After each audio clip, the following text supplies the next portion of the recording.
Good morning. My name is Theron Protze. I'm the Chief Operating Officer here at the Kennedy Space Center Visitor Complex.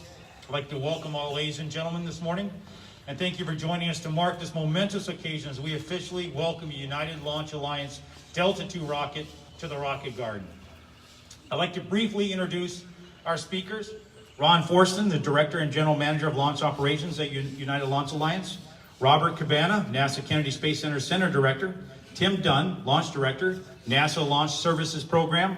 Brigadier General Stephen Purdy, Jr., 45th Space Wing Commander and Eastern Range Director, Patrick Space Force Base, Cape Canaveral Space Force Station.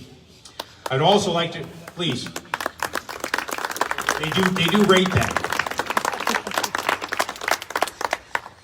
I'd also like to recognize the following elected official and staff members joining us this morning. Lindsay Swindle from State Senator Wright's office. Thank you for joining us today. There she is. Also rates applause. Thank you, Lindsay. We're excited to welcome the Delta II, the 9th rocket to our rocket garden. It will be keeping company with other historic and remarkable rockets, including the original Delta Thor, Mercury Redstone, Mercury Atlas, Gemini Titan, Juno 1, Juno 2, Atlas Agena, and the Saturn S1B. Thank you, United Launch Alliance, for making this amazing addition. They've been absolutely astounding to work with and a true partnership. This edition is timely as more people are visiting to learn all about space. Delta II is the entry point to our newest attraction, opening in the first quarter of 2022, right behind me. Look for this exciting announcement in June. It's going to be something exciting. So it was strategically placed here to be right in front of our newest attraction. It is now my pleasure to introduce our next speaker, Mr. Ron Forston. Ron.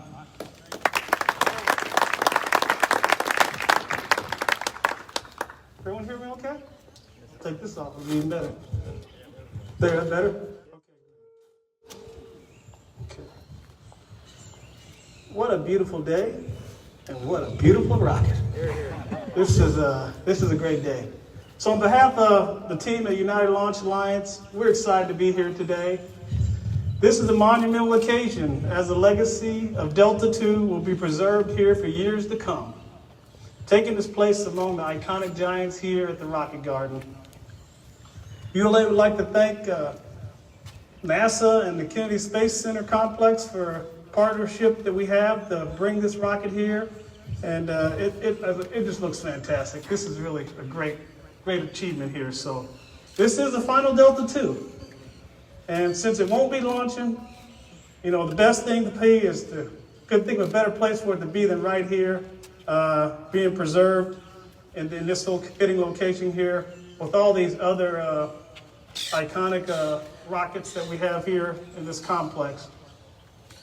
Now, as you know, a lot of these rockets here were ULA heritage, part of Thor and Agena and Mercury Atlas. All these are all part of the history here, and we're glad to have the Delta II also here as part of this great collection of rockets history here. So when I go back to my days, my younger days, when I was a captain in the Air Force, I worked in the space test program, and in that role we were responsible for taking small research projects, payloads, and putting them on the satellites.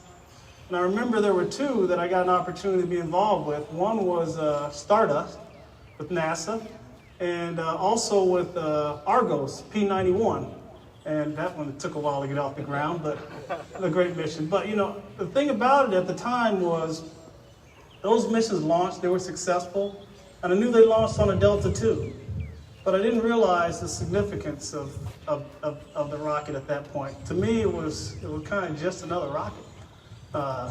Then I got an opportunity to come back here to the Cape and be the ops officer and the commander for the 1st Space Launch Squadron, which was responsible for launching Delta II. And that's when I got to meet a lot of you here in the audience. And I think that's when I got a true appreciation of what Delta II was really all about.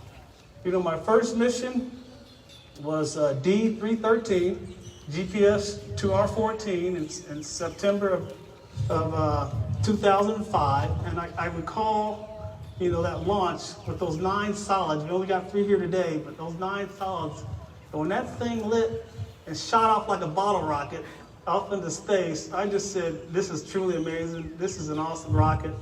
Had the opportunity to be involved in 13 more launches for, launching GPSs and other NASA space exploration missions. And it was at that point I realized and got a true appreciation of how important Delta II was to our nation and all the contributions it made. I also got a good opportunity to get an understanding of the people involved in it. And there's no doubt all the folks working Delta II were true professionals and fully dedicated to do anything to make sure those missions were successful. And whenever you launched a Delta II, everyone wanted to be a part of that mission because it was just that important. So that's what I remember very well about the Delta II program when I got an opportunity to get fully engaged in it. So now that I really know what Delta II is all about, it served as basically an industry workhorse for over 30 years, including 155 missions, with the first one being a GPS mission on Valentine's Day in 1989, and then all the way through the last mission, which occurred in July of 2018 with ISAT-2. And many of us were there for that monumental and very successful launch. So as you know, Delta II has been delivered a lot of significant missions for NASA, the Air Force, and our commercial customers. In particular for NASA, there's the Mars rovers, Spirit and Opportunity, the Phoenix Mars lander, and as I mentioned before, ISAT-2. That's just one of the many significant accomplishments and missions that were launched on Delta II. For the Air Force, GPS. Can you think of a world today without GPS? I can't. Well, Delta II is the reason we have it. And all the Block 2 GPS satellites were launched on Delta II. In total, 48 satellites, GPS satellites of that constellation were launched on Delta II. So you have GPS, you have Delta II to thank for the capabilities we have in that arena. And then on the commercial side, essentially, basically we have on the commercial side, we had the Iridium satellites, the constellation there. There was also Global Star and Digital Globe. All those basically connected the world through communication. So that was another opportunity for Delta II to contribute to our success. So while Delta II has a very strong history and impact on all of us, it really comes down as the people, the spirit of all the people that's going to live on forever with Delta II, because they're the ones that help design, build, and launch this vehicle and make us successful as we are today. So from national security to space exploration, the Delta II has changed what we know about the world we live in today, and it's affected all of our lives. We're proud to be here to open up this exhibit and look forward to the future generations who are going to be learning all this history, this rich history that's been provided by this awesome rocket. So with that, I want to thank all of you for coming here, and now I'll turn it over to the NASA Kennedy Space Center Director, Bob Cabana, for comments. Thank you.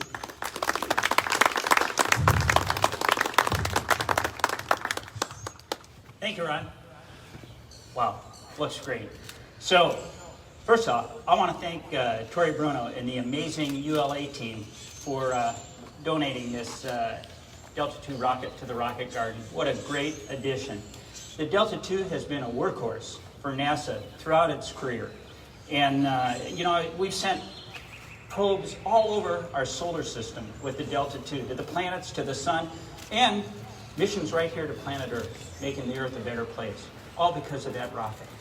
I couldn't be more pleased than to have it here. When Atlantis moved into the Atlantis facility, it was kind of heartbreaking to me to see that, right? And that's a real rocket behind us. It could have flown in space, but instead, just like Atlantis, it's on its second career right now. And a lot of us end up on second careers, right? And it's on a mission of inspiration for the future generations, all right? And right in front of this awesome facility that we're going to have opening up, telling about the future of space next year.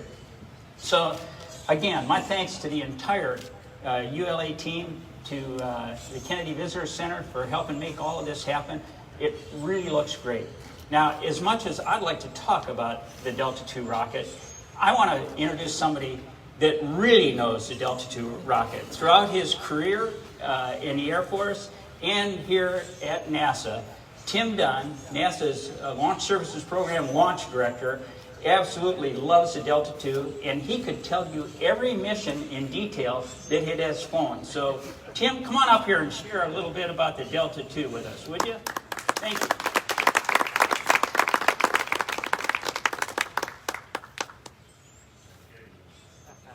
All right.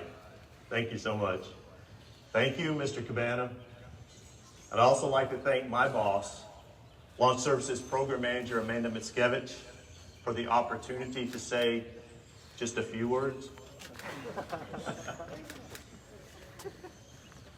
So the words we all use to describe the Delta II rocket are words we use to describe the most honorable people among us: reliable, steady, consistent, humbly carrying on. I think that is why we are all gathered together now to reflect and celebrate the role of Delta II in space launch history. For just shy of 30 years, Delta II carried the torch of space launch from its predecessor, Delta I.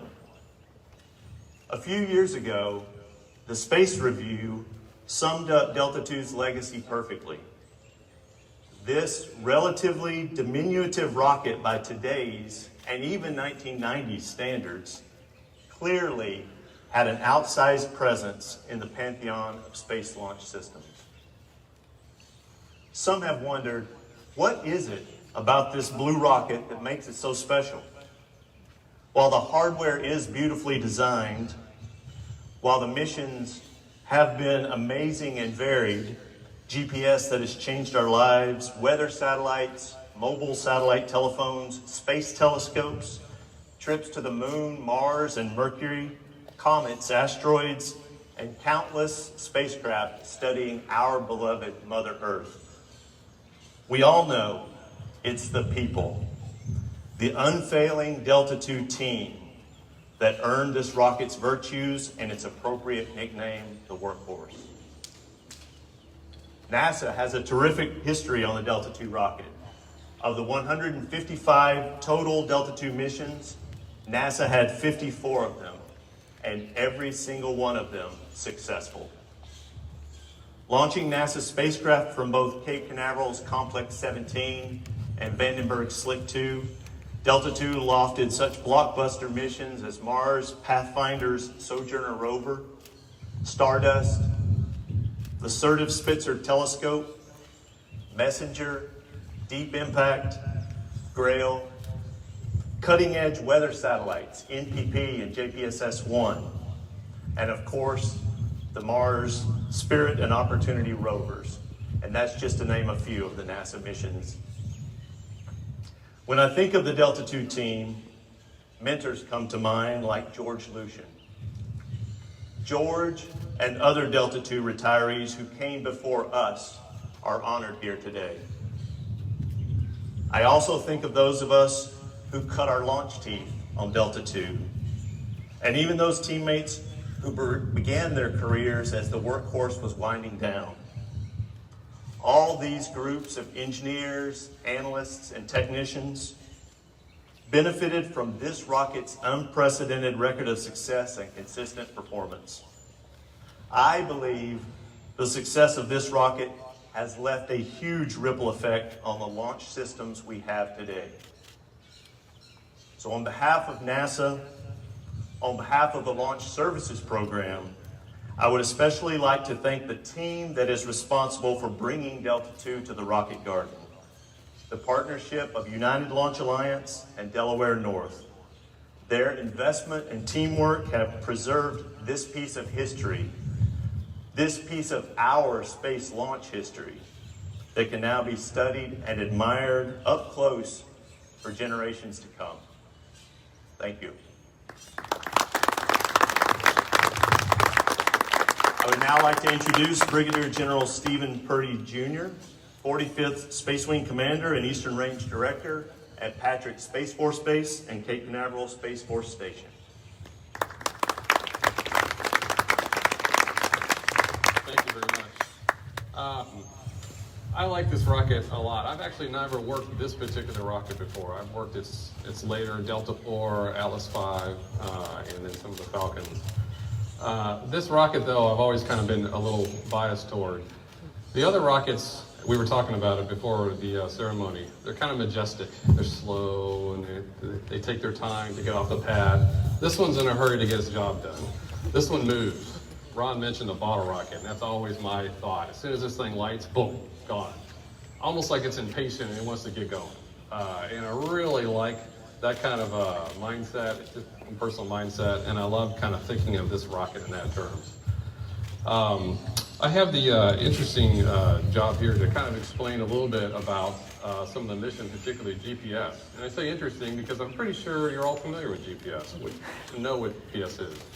It's in your phones, it's in your cars, it's in our airplanes, it's in almost every bit of technology, increasing more and more. But sometimes I think we forget because it's almost ubiquitous everywhere. I think sometimes we forget how truly fundamental and important it is. And it's this rocket that brought that capability. It's so important, think about this, it's so important that many other countries have created their entire own GPS constellations because they wanted to be able to have that capability themselves. It's that important. What other systems can you think of that are like that, of that nature? And so, I mean, GPS, I mentioned ATMs, traffic lights, planes, cars. The really interesting thing about what this rocket brought was the economic benefits in sort of secondary markets. GPS is designed to be originally in a military system for military applications and really produce a fundamental change of war in terms of being able to do precision accuracy with weapons, which is important because it means that we could get less resources and also cause less damage, which is the whole point in order to achieve whatever mission we were trying to achieve. But the broader economic impacts are what are really fascinating, where farming and construction and mining and geolocation activities in the different areas, banking and financial institutions. Many people forget that GPS is all about timing as well, in addition to geolocating. Banking and financial all depends on timing. You almost can't go to any ATM or do any kind of banking transition without a timing hack. And that's a key element of the GPS, and the Delta II brought that to us. Power grids. There are other second and third order aspects of our daily lives that are really brought together and brought by this rocket. And I think that's what's so interesting. And then finally, let me just hit on saving lives. GPS has been fundamental in that activity for so many years. Geolocator beacons, search and rescue, transportation in terms of aircraft or watercraft, for example, cars, being able to reach out with emergency services, ambulances, police, fire, all are able to tap into GPS resources and be able to get to people faster. And this workhorse brought that to us. It's really fascinating, it's awesome. I think people are roughly aware we have 31 operational satellites in the current constellation. I like a couple of factoids here just to kind of bring it up. The GPS constellation, 4+ billion daily users worldwide. Over 4 billion users worldwide. That's a lot of people. That's a lot of percentage of the world using the GPS, brought to you by Delta. GPS, 1.4 trillion in the private sector over the last 25 years. And the GPS Council thinks that the economic benefit is in the order of $1 billion a day.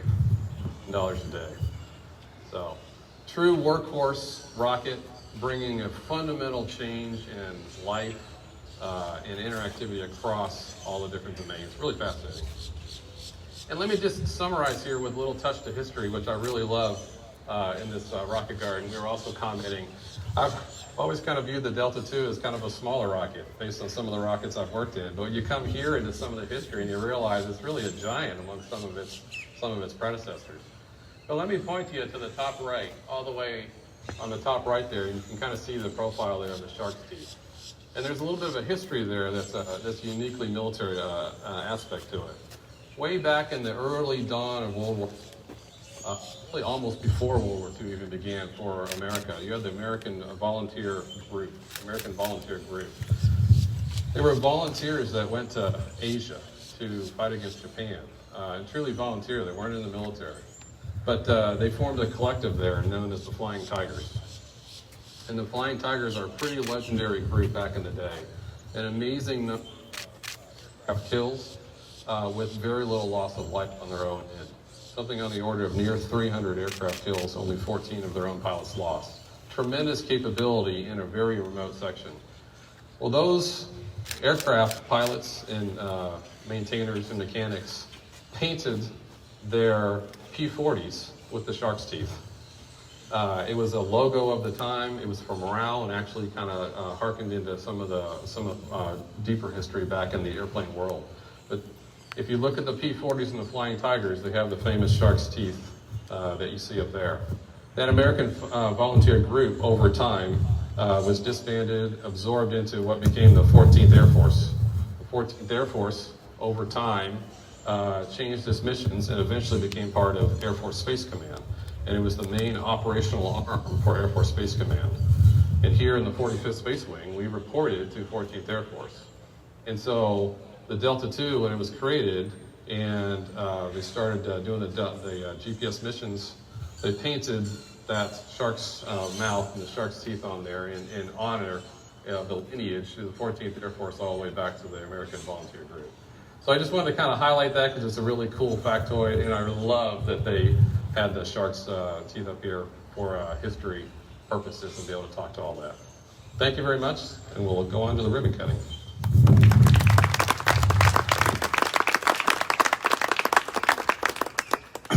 Thank you, General Purdy. That was an amazing story and all some amazing history. You know, and again, thank you to ULA, Tori Bruno, and he was amazing. Meeting with Tori and begging to have the Delta II here.